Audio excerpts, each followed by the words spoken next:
I'm Danielle Morton, and this is my Tech 198 oral presentation, and the project is called Project Communication Cell Phones in Africa. The location of this project will take place in Africa, in specifically South Africa, because it's one of the main agricultural areas of the country. It provides the list here: grains, sugar, fruit, wine, vegetables, cotton, tobacco, tea, and some of the main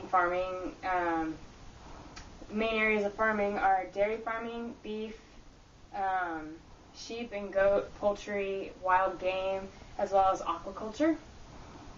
The description of the project is: Project Communication is a program that's designed to put cell phones into the hands of farmers, heads of villages, and heads of trading posts.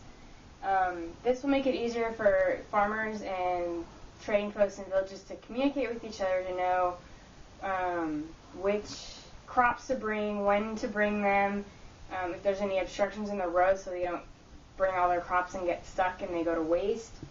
It will also help them know how much to grow. That way they're not overproducing or underproducing. These phones will be solar powered, have solar powered chargers or solar powered batteries to help with the problem of they're not being wired electricity, and their cell phones are better than landlines because they are able to use cell towers, which are easier to install, rather than landlines, which destroy the environment and are much easier, more costly to install. There are several different types of technology used in this project. Cell phone technology, which has come a long way since it first came out.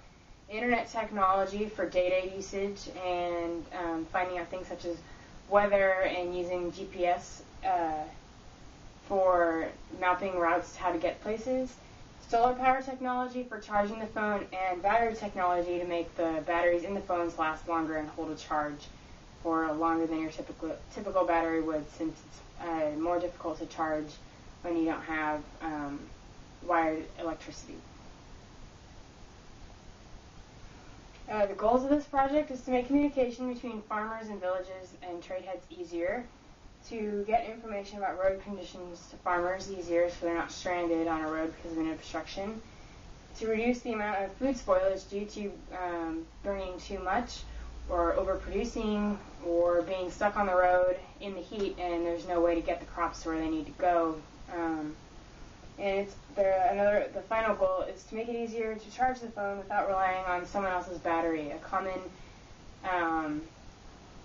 thing that's happening now is people are using car batteries to charge cell phones, and a lot of times it costs people the equivalent of $4 to go to their neighbor or someone in the village who has one of these to charge the phone that they have right now. So the solar power cell phone chargers would help keep costs down and make it more of an individual thing rather than having to rely on somebody else.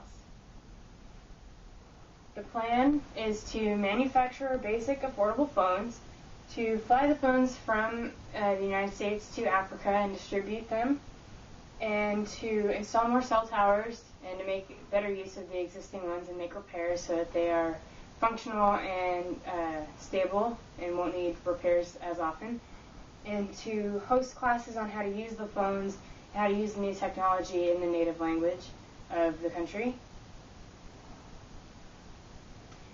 There's two main problems that could come of this project. Cell phones could be used for illegal purposes, which isn't a good thing, and the upkeep and maintenance of the phones could be costly. In an area that doesn't have a lot of money, having a cell phone is a big stretch, so they need it to last. Some solutions to these problems.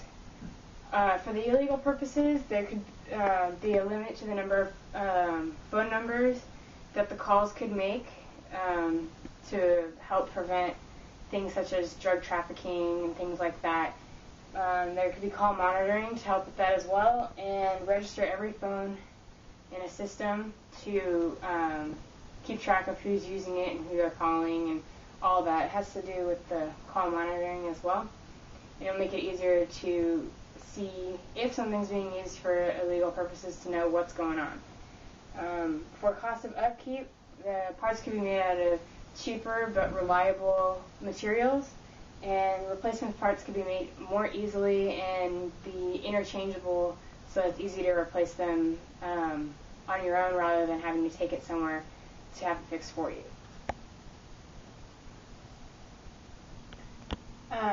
This project is a technology fix. It uses technology as a way to communicate in addition to original methods, and it uses solar power to fix the problem of charging a phone without wired power, because today people have to rely on neighbors to use their car batteries in order to charge the phone, which can cost as much as $4 to charge.